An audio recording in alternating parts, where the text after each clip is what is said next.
Yo soy Pablo Chiarotti, soy especialista en clínica médica y en terapia intensiva.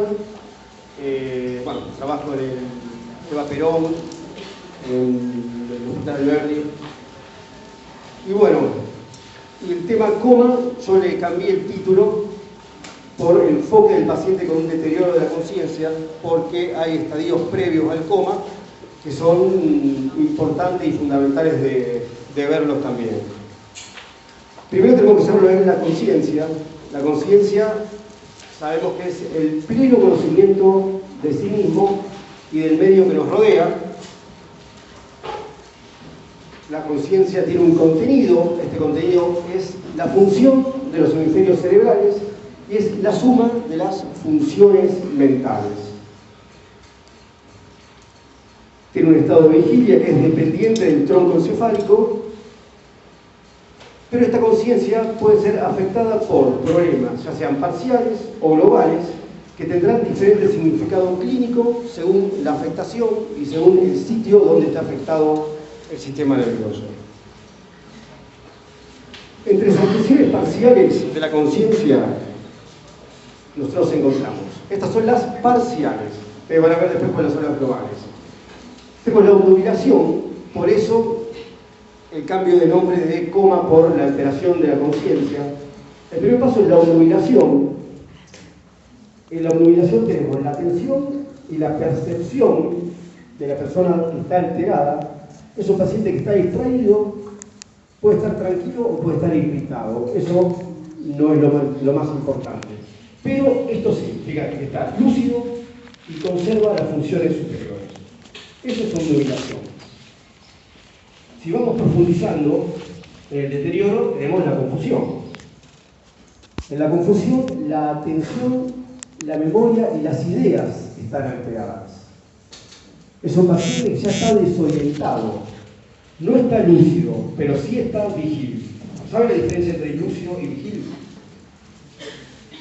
¿Hace falta que lo digamos o seguimos? Bueno, un paciente lúcido es el que está ubicado en tiempo, espacio, persona. Un paciente que está vigil, está con los ojos abiertos nada más, está con una atención parcial del medio que lo rodea.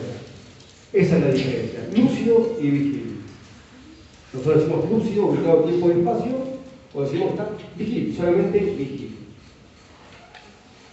Un estado más profundo es la somnolencia. Fíjense, acá el paciente ya no está más vigil. El paciente está dormido. Tiene que despertar rápido y tiene defensa a estímulos que casi siempre son estímulos dolorosos. El habla está limitada solamente a palabras, no tiene relación con el medio que lo rodea y lo más probable que tenga incontinencia de esfínteres. Entonces, este es un paciente que está con somnolencia. Y entre las alteraciones parciales, la más profunda es el estupor. En el estupor tiene la actividad física y la actividad mental al mínimo. Solo responde a estímulos muy vigorosos y repetidos. La respuesta es incoherente y lenta con seguridad, pero hay persistencia de reactividad. O sea, alteraciones parciales, obnubilación, confusión, somnolencia, estupor. Hasta ahí estamos. Estas son las parciales. Entrando en las globales, en las generales, fíjense que tenemos dos. El coma. En el coma hay un estado de inconsciencia total, hay una ausencia del contenido y ausencia de la vigilia. El paciente está dormido y no tiene reacción de despertar, no tiene apertura ocular, no tiene respuesta motora ni respuesta verbal. Ese es el coma. Y la muerte cerebral, que es otra alteración global. Aquí en la muerte cerebral, la actividad cortical y del tronco están ausentes. Entre las causas son múltiples. Aquí encontramos una gran variedad. Tenemos causas estructurales, donde está afectada ¿qué? La anatomía. Tenemos lesiones focales. Entre las lesiones focales, fíjense que son infra o supratentoriales. Y entre las más importantes tenemos el accidente cerebrovascular hemorrágico, el accidente cerebrovascular isquémico extenso. Por supuesto que el grado de afectación, de la magnitud del accidente cerebrovascular y la zona afectada influye en esto. No es lo mismo, digamos, un accidente isquémico transitorio que un ACV lacunar, que un isquémico extenso en el territorio de la silviana. O sea, un infarto silviano extenso, lo más probable es que sea una causa de coma. Pero un lacunar, no. ¿Sí? Puede tener un foco motor, puede tener un foco, o sea, según la zona donde está afectado, pero no va a estar el paciente en coma. Lo mismo que en un accidente cerebrovascular hemorrágico. Un accidente cerebrovascular mínimo y muy profundo, quizás de alteraciones en el sistema nervioso central, pero que llega al coma, es poco probable. Pero cuando es de mayor magnitud y en una zona muy vital, es seguro que el paciente va a estar en coma. El hematoma subdural y el hematoma extradural. Entre estos dos, tenemos que decir que bueno, pueden ser espontáneos, pueden ser también por accidentes y con traumatismo encefalocraniano. Entre estos dos, el más probable que llegue a un coma, para ustedes, ¿cuál sería? ¿El subdural o el extradural? El extradural. ¿Cuál sería la arteria que está comprometida? La meningia media. Muchas veces el paciente está vigil, habla, y en un momento a otro, de repente entra en coma con una caída. Eso es porque tiene afectada la meningia media, entonces sería un hematoma extradural. Tumores, abscesos, hidrocefalia, ya en una parte, en un estadio mucho más evolutivo, y el traumatismo encefalocraniano grave, donde puede tener una afectación también axonal difusa, con un edema importante a nivel del sistema nervioso central. Todo depende de la magnitud de la afectación del trauma. Tenemos también lesiones difusas. Aquí está comprometido casi todo el encéfalo. Fíjense que las causas ya son distintas. Las otras eran casi todos accidentes cerebrovasculares, trauma, tumores, hematomas. Aquí ya entran en juego otro tipo de patologías.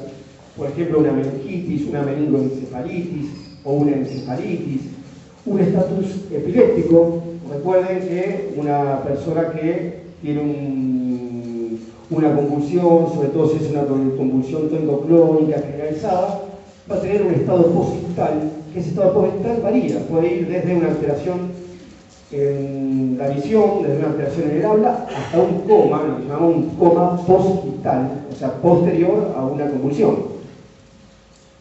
La encefalopatía hipertensiva, la lesión axonal difusa, que se ve sobre todo en el traumatismo encefalocraniano grave. También el traumatismo puede dar un edema difuso, bilateral, según la afectación, y puede ser también una causa difusa, pero es lo menos probable. Lesiones secundarias a una hipertensión endocraniana. Esa hipertensión endocraniana lo más probable es que dé una afectación vascular o que dé una afectación de edema generalizado. ¿Sí? Entonces, esas serían las lesiones difusas. Fíjense que son distintas las causas a las lesiones focales, pero todas serían estructurales. Después encontramos causas metabólicas. Entre las causas metabólicas ya tenemos también una afectación más general del sistema nervioso. Aquí tenemos varias, fíjense, en orden de importancia o entre las causas más comunes. Tenemos la hipoglicemia. Acá en la hipoglicemia la función celular de la corteza sobre todo va a estar alterada. En la citoacidosis diabética también, con la alteración de cuerpos cetónicos y también por la deshidratación importante que provoca la citoacidosis diabética, el coma hiperosmolar, el síndrome urémico, hay acumulación de aminoácidos aromáticos, el síndrome urémico es una insuficiencia renal. Una de las manifestaciones de ese cuadro urémico, entre otras generalizadas, sería la de la afectación del estado de la conciencia. La encefalopatía hepática, la hiponatremia, la hipernatremia, el coma mixedematoso o, como dijimos, una deshidratación severa. Siguiendo con las metabólicas, tenemos las carenciales, como la encefalopatía de Wernicke, la encefalopatía hipóxica. Esta se ve sobre todo en un paro cardiorrespiratorio recuperado, Entre otras causas, digamos, menos comunes, es una insuficiencia cardíaca congestiva en una etapa terminal con un hipoflujo cerebral importante, insuficiencia respiratoria, ya sea aguda y crónica. Acuérdense, en la insuficiencia respiratoria, los gases en sangre, que una hipoxemia importante te puede dar afectación del estado de conciencia, pero cuando está en juego no tanto la oxigenación como la hipoxemia, sino la ventilación, cuando hay acumulación de dióxido de carbono, la hipercapnia va a dar una afectación del sistema nervioso central desde una somnolencia hasta un estupor o un coma, según el grado de afectación. La anemia severa es menos común. Los casos de hipovolemia, no es más que un hipoflujo cerebral también. Y encefalopatía hipertensiva.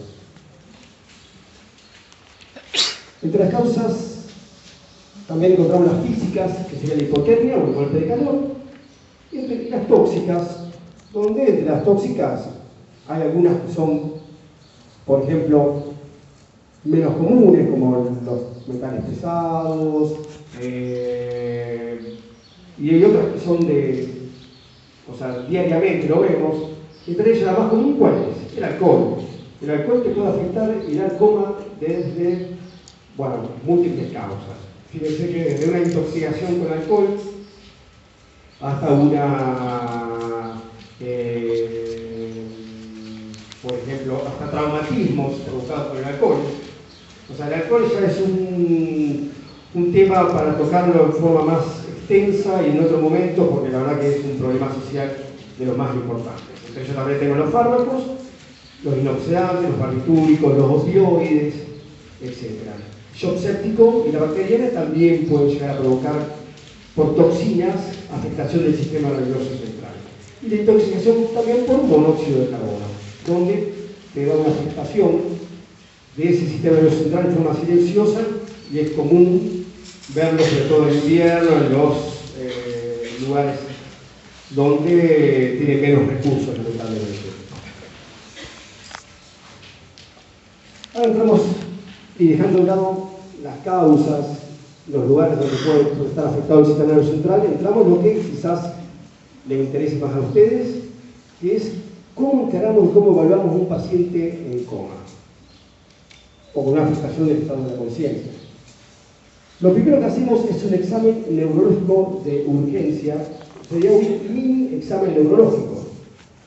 Y ese mini examen neurológico no lleva más que segundos, ¿sí? Y eso se hace por la escala de Glasgow y la evaluación de las pupilas. La escala de Glasgow, acuérdense que es de 3 a 15, nunca menos de 3, por supuesto, nunca más de 15. Y hay un dato importante para tener en cuenta, porque muchas veces se presta confusión, donde la evaluación de esa escala, ¿cuál sería? ¿Se acuerdan? La postura ocular, respuesta motora y la verbal. La ocular y la motora es más fácil. La ocular y la verbal es más fácil. La motora, puedes explicar, ¿el miembro afectado o el miembro sano?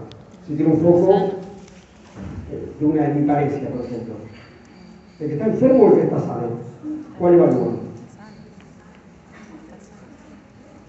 El sano, siempre sano. Eso es muy común que se confundan. Se tiene en cuenta el miembro afectado y no es así. ¿Por qué? ¿Qué sería el grado? El grado te da información solamente del grado de afectación y no de la topografía. ¿Sí? Entonces, hacemos el examen neurológico de urgencia, realizamos una historia clínica, un examen neurológico en paciente con estupor y coma, vemos el estado mental, los pares craneales, el sistema sensitivo y el sistema motor. Y después un examen físico general. Estudios complementarios, y ahora entramos, lo que estábamos hablando, el examen neurológico urgente. Fíjense, lo que nosotros usábamos hace muchos años, que era la escala de evaluación del coma, 1, 2, 3, 4, no lo utilizamos más. Pero está presente, fíjense, en el lenguaje popular, el periodístico y la policía. Todavía les gusta hablar de escala de 1,3, 1,4. No lo utilizamos nosotros. Ahora usamos la escala del coma, de Glasgow, de 3 a 15, como habíamos dicho, y aquí tenemos la respuesta ocular, la verbal y la motora. ¿Sí? Fíjense que va de 3, cuando tiene los ojos cerrados, no tiene respuesta verbal, no tiene respuesta motora, hasta el 15 que tiene todo normal.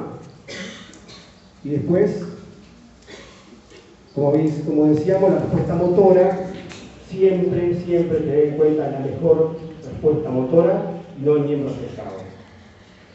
Esta escala fue publicada primero en el 74 y cuantifica la dimensión y la magnitud de la depresión del sistema nervioso central. No informa sobre la localización de la lesión.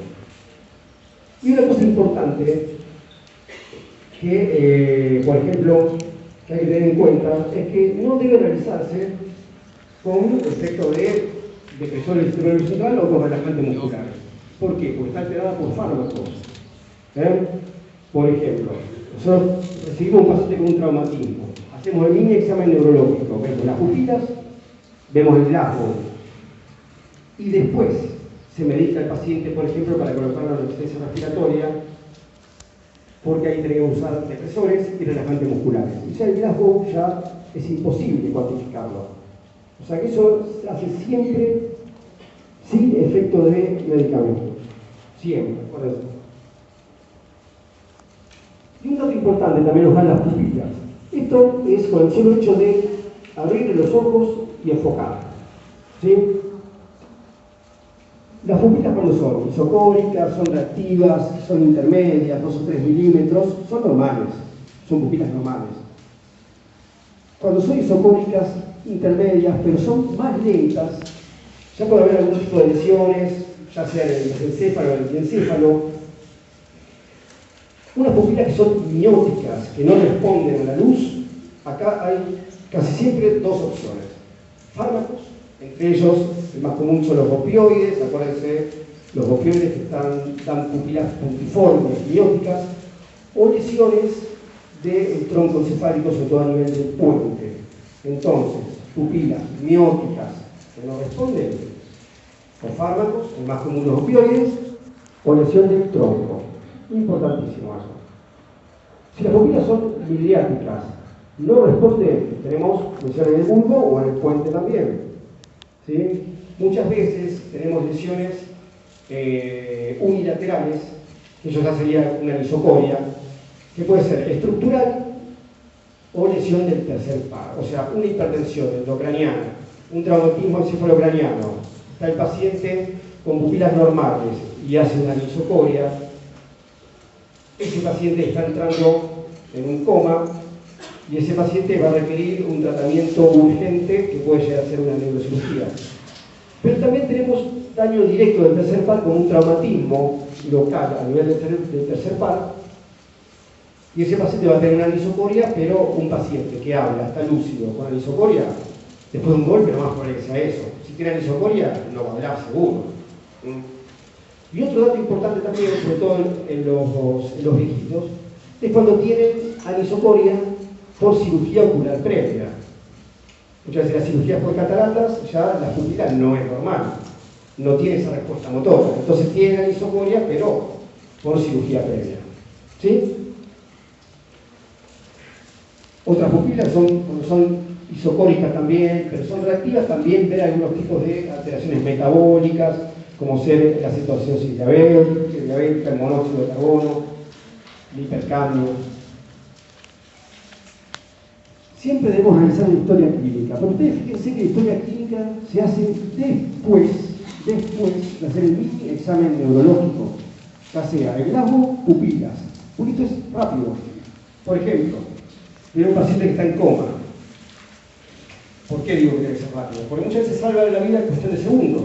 Un paciente que es diabético, que viene el familiar y le dice, mirá, hizo cualquier cosa con la insulina o con los anticonceptivos orales, bueno, se sospecha de una hipoglicemia, o tomó la medicación y hace un día que no come, bueno, es hipoglicemia, y el mini examen neurológico, sin hacer la historia clínica en ese momento, ya detectan posiblemente la causa del coma y hacen el tratamiento y la verdad que le salva la vida. Ahí es cuestión de segundos.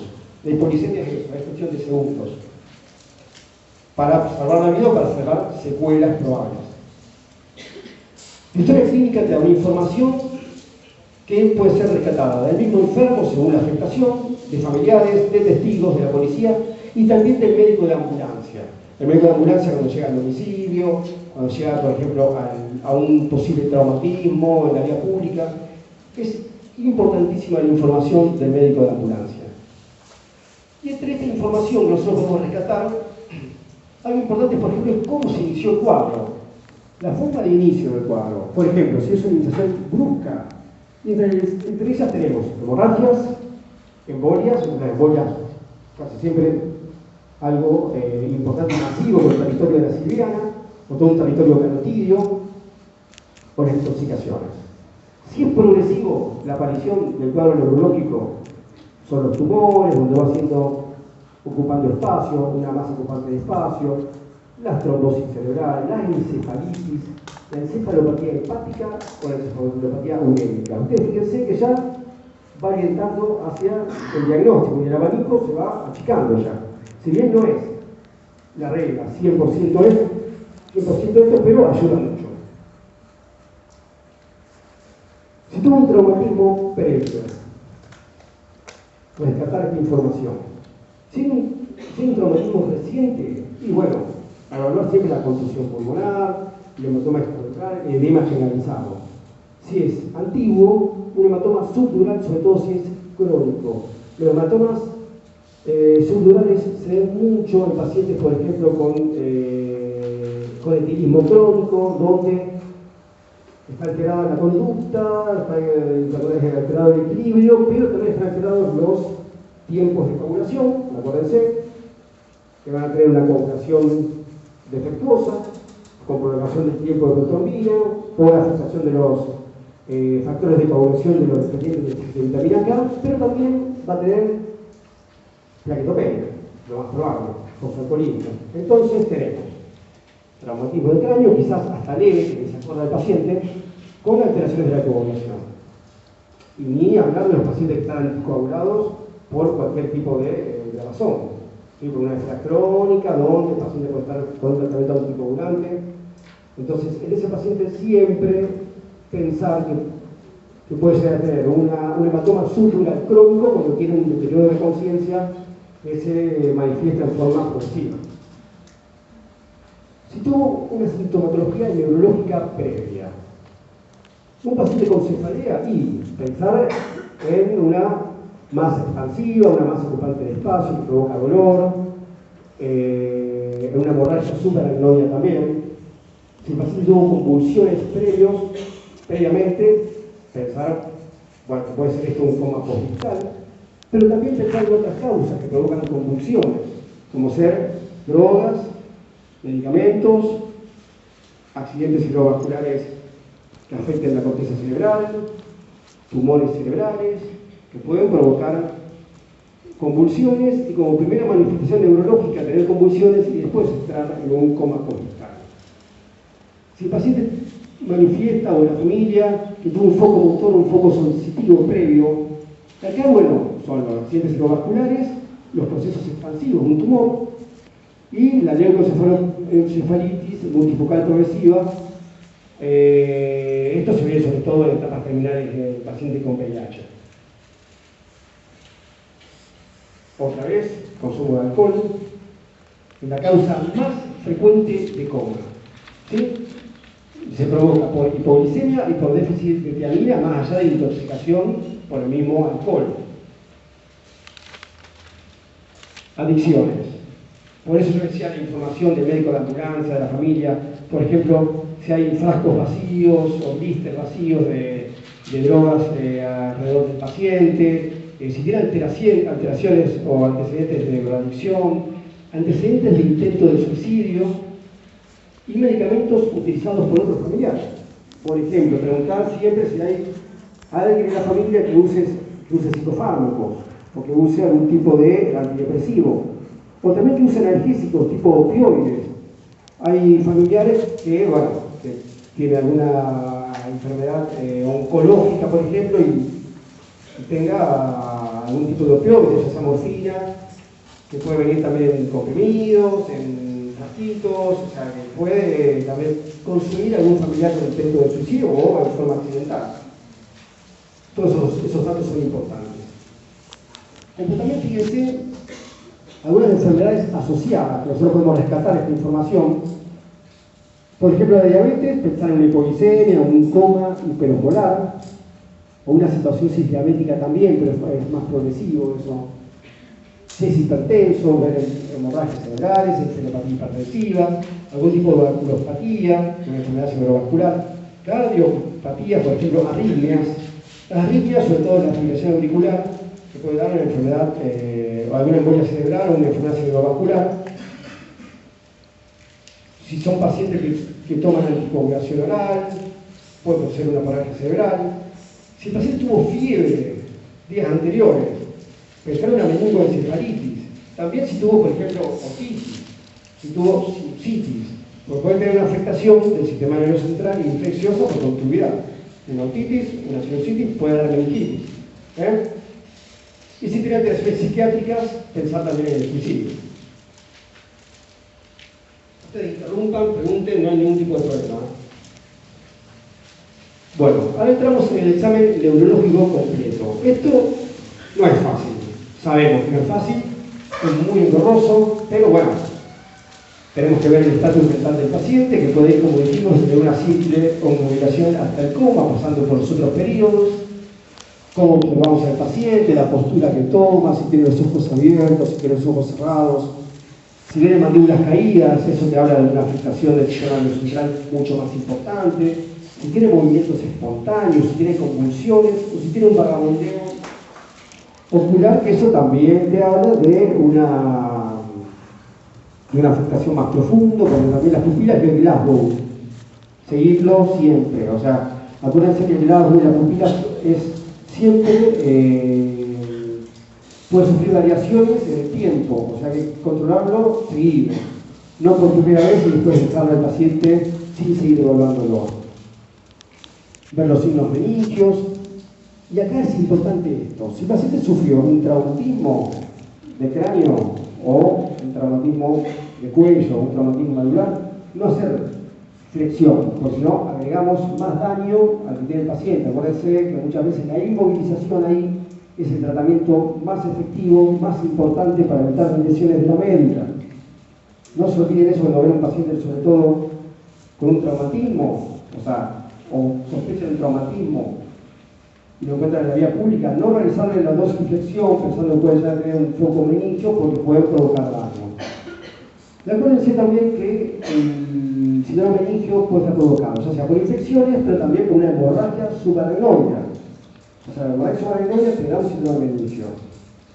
Por supuesto, hay otros signos, síntomas previos, sobre todo si el paciente relata que tiene una cefalea que apareció en forma brusca, una cefalea que él nunca lo tuvo en su vida. El relato es casi siempre de esa forma, no, lo único como nunca.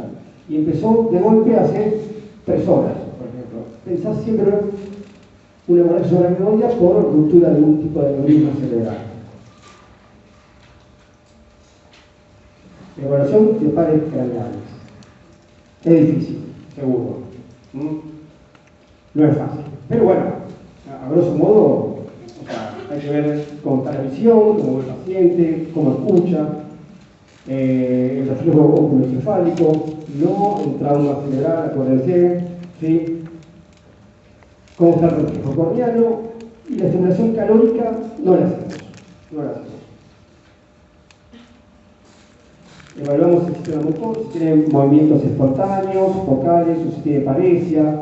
Eso te habla de una focalidad y de una alteración casi siempre estructural del sistema nervioso central. Si están afectados los movimientos en forma generalizados, puede ser algo metabólico. Vemos la postura del paciente, si es una postura natural, la lesión lo más probable es que sea leve, pero bueno, después tenemos las posturas de descerebración y de decorticación que ya te da y te habla de afectaciones mucho más profundas. ¿Sí? El fondo de ojo, importante también en el examen neurológico, muchas veces lo tenemos a disposición, casi siempre. Entonces ahí evaluamos si ya hay edema de papila, que puede ser provocado por una hipertensión intracraniana, por hemorragias retinianas, ya sea una hemorragia subaracnoidea, una hipertensión arterial, una encefalopatía hipertensiva. Y el fondo de ojo podemos decir que ya lo incorporamos como dentro del examen neurológico completo, sobre todo en una guardia o en una terapia intensiva. Te da mucha información, mucha información. Y el examen físico general. La presión arterial, una presión arterial alta, es un paciente bien hipertenso y en coma, evaluar que puede ser por una hemorragia cerebral, por una encefalopatía hipertensiva, por una nefropatía, coma urémico y también intoxicación por cocaína. Acuérdense que el examen físico, la hipertensión intracraniana puede ser manifestada previo o como de forma sistémica por encontrar un paciente con hipertensión arterial y con bradicardia. Hipertensión arterial, bradicardia, más afectación progresiva del sistema nervioso central y probablemente tenga una hipertensión endocraniana. Acuérdense que en la hipertensión endocraniana hay hipertensión arterial, ¿por qué? Porque tiene que haber una presión de perfusión cerebral y esa presión de perfusión cerebral tiene que ser siempre mayor de 60. No importa el número, pero el concepto es este. Cuando hay aumento de la presión intracraniana en forma refleja, tiene que haber aumento de la presión arterial para seguir con esa relación y mantener una presión de perfusión cerebral. Entonces, hipertensión arterial puede ser reflejo también y puede ser causa de una afectación neurológica. Hipotensión arterial, bueno, el paciente que está deshidratado, un paciente diabético con una citoacidosis, el alcoholismo crónico por vasodilatación, el alcoholismo por vasodilatación periférica, infarto agudo del miocardio, sepsis, enfermedad de Addison, intoxicación. Frecuencia cardíaca. Habíamos dicho hipertensión intracraniana, reflejo, hipertensión arterial, bradicardia. Pero también el bloqueo auriculoventricular, sobre todo si es de tercer grado, te puede dar un hipoflujo cerebral y el paciente está en coma. Paciente con taquicardia, o si tiene arritmias. Acuérdense siempre de la intoxicación por cocaína y el accidente cerebrovascular isquémico embólico en un paciente que tiene fibrilación auricular y una cardiomegalia. Lo más probable que eso sea el origen de ese embolio. Ver la temperatura, si tiene fiebre, pensar en infecciones, o también lesión de centros reguladores, sobre todo cuando son accidentes cerebrovasculares hemorrágicos, extensos, hemorragia subaracnoidea, o un infarto hemisférico, o sea, con perforación del territorio carotídeo, o un tibiano extenso también. Pueden estar afectados los centros reguladores. Si el paciente tiene hipotermia, bueno, pensar en un coma etílico también, barbitúricos, el coma mixedematoso, la hipoglicemia o la exposición al frío.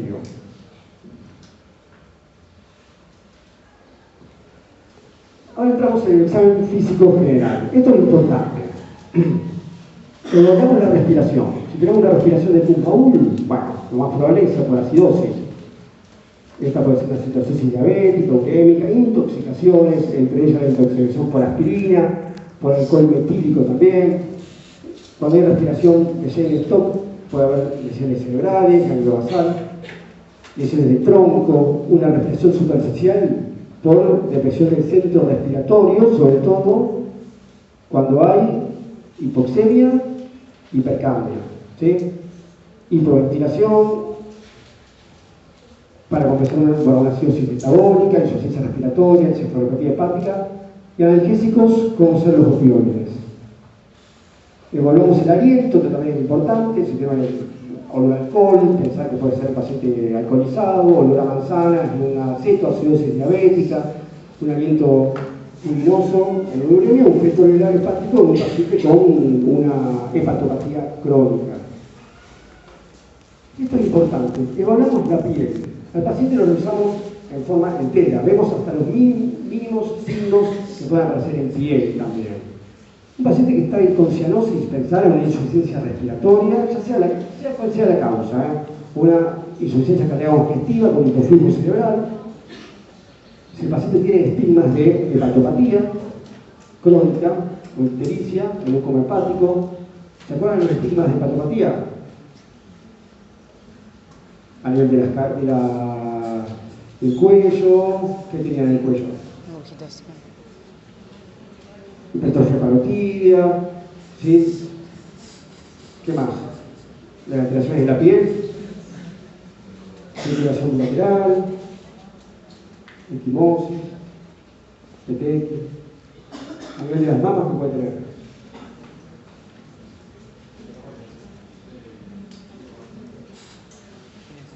¿Qué digo más? Esto es signo de hepatopatía crónica, ascitis, acuérdense, si tiene ictericia.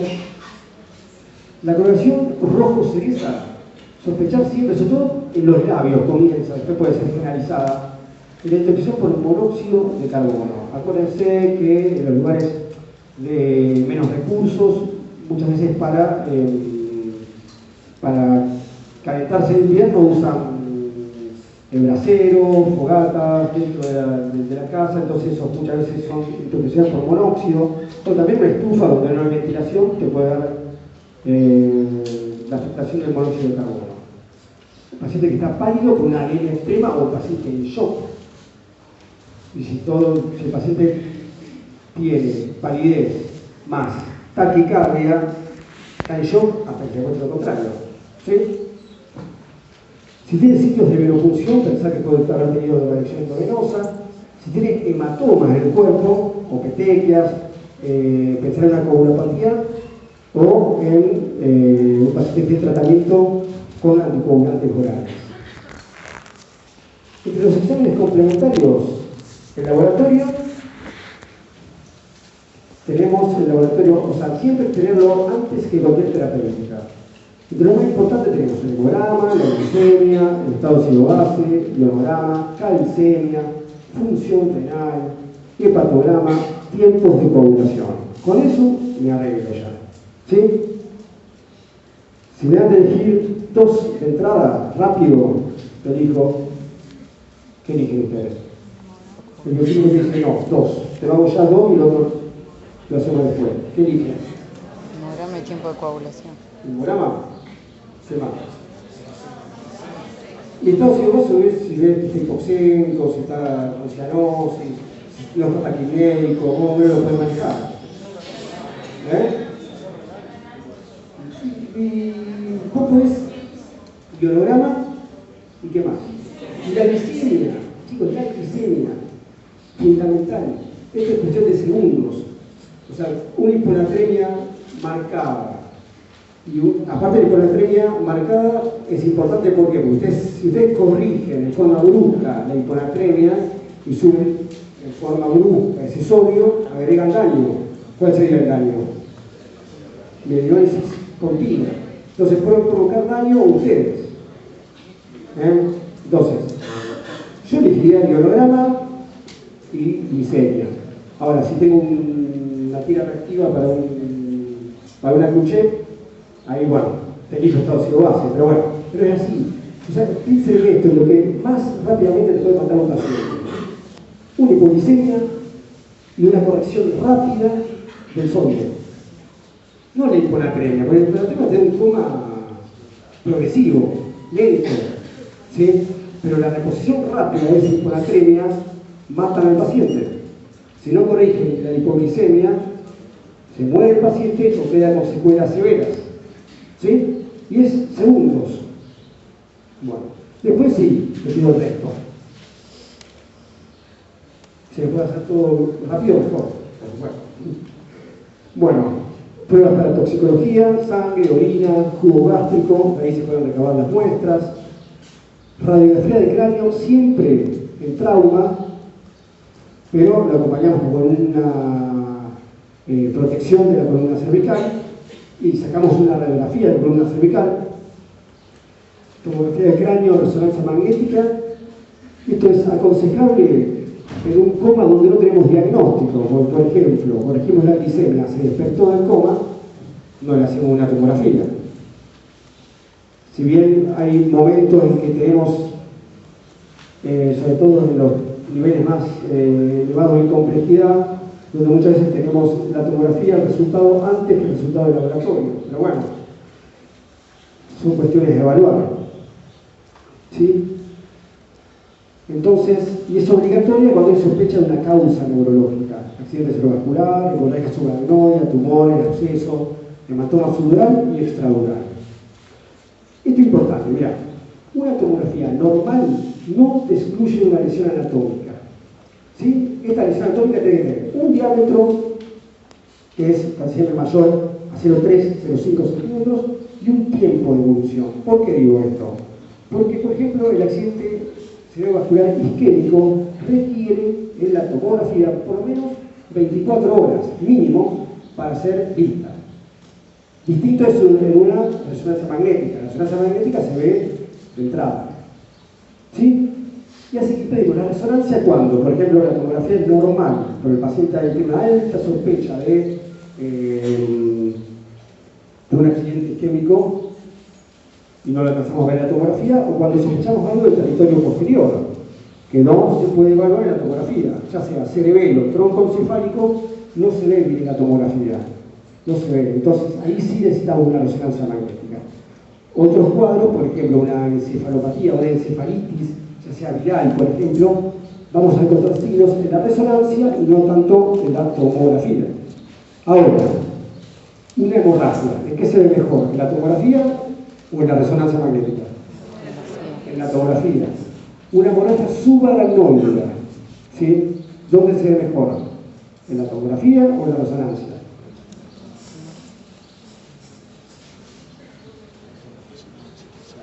Tomografía. Pero el sitio o la causa de la hemorragia subaracnoidea, por ejemplo, la ruptura de un aneurisma de la comunicante anterior, ejemplo, se ve mejor ahí en la angioresonancia. Pero evaluar y ver la presencia de una hemorragia subaracnoidea se ve mejor en la tomografía, sin contraste. ¿Sí? Bueno.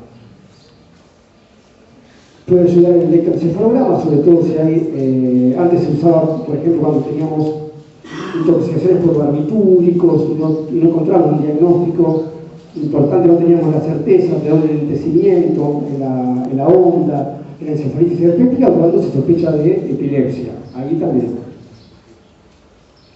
Y la punción lumbar, acá es importante. Siempre luego de la tomografía de cráneo. Porque podemos provocar un enclavamiento, salvo que el paciente no tenga ningún signo de hipertensión intracraniana o que diga que tiene fiebre, tiene un poquito de rigidez de nuca y sospecha de una meningitis, que no tiene nada, digamos, como para sospechar algo ocupante de espacio. Pero si tengo la tomografía previo, mejor, siempre. Porque podemos provocar un enclavamiento. Entonces, sospecharla y realizarla en una meningoencefalitis, en una meningitis o en una hemorragia subaracnoidea también. Recuerden que un 5 o un 10% de las hemorragias subaracnoideas no se ven en la tomografía del cráneo. ¿Y el diagnóstico cómo lo hago? Con el líquido cefalorraquídeo. ¿Y se acuerdan cómo se ve ese líquido cefalorraquídeo? Sí, amarillo, ¿por qué? Se llama santoclómico. Perfecto. Entonces, vos lo vas a ver con ese color después de 3 horas, 4 horas de provocada la hemorragia. Perfecto. Bueno, tratamiento.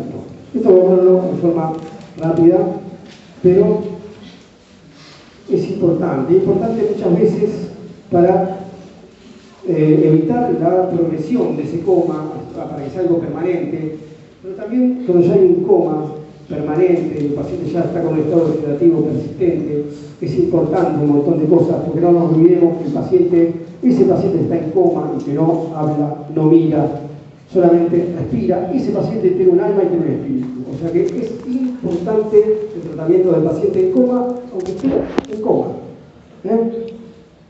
Por lo menos así lo veo. Entonces, requiere un tratamiento inmediato. Asegurar, proteger la vía aérea. Con la vía aérea ahí evitamos un montón de daño.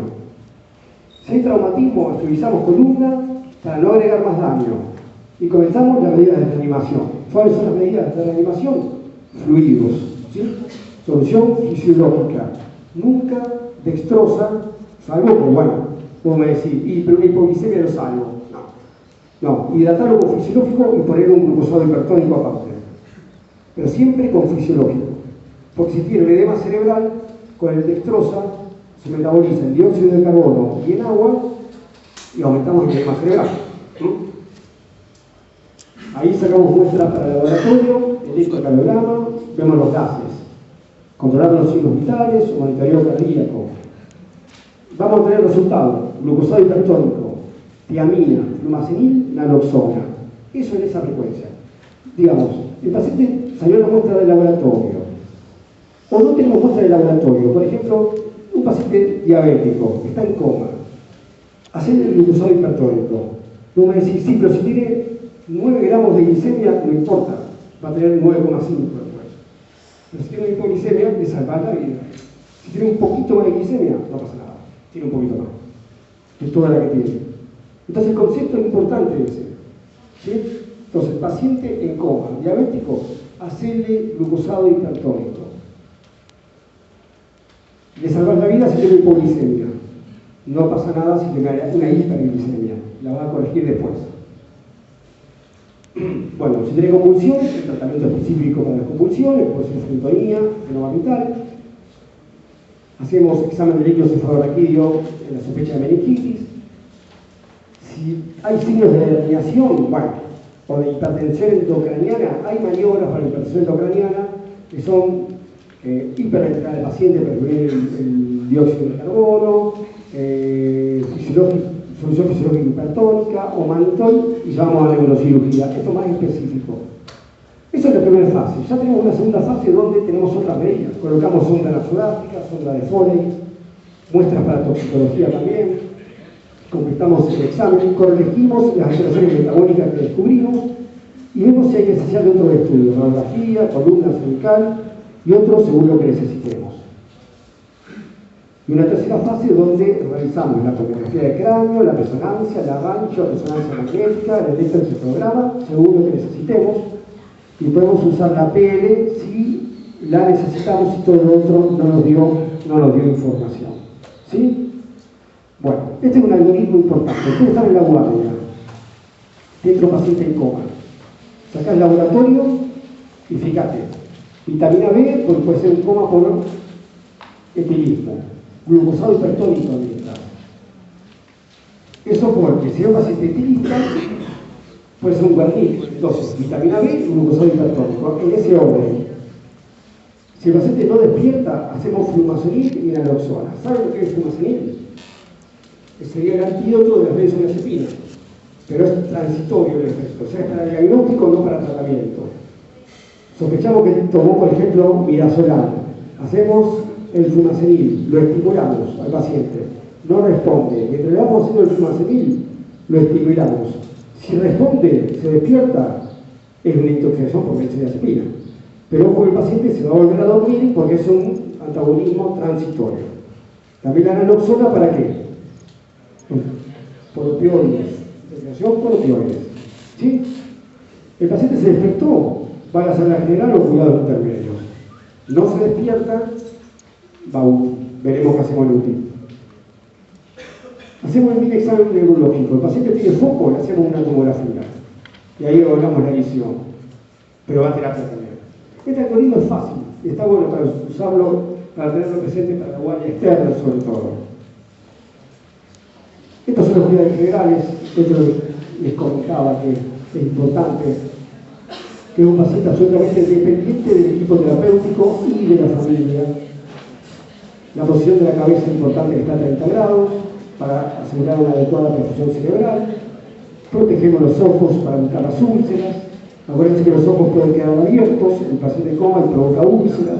Limpieza bucal para evitar la broncoaspiración. Asistencia respiratoria si lo necesita. Esto lo vamos a pasar rápido porque no quiero dar a pasar de información que no les interesa por ahora.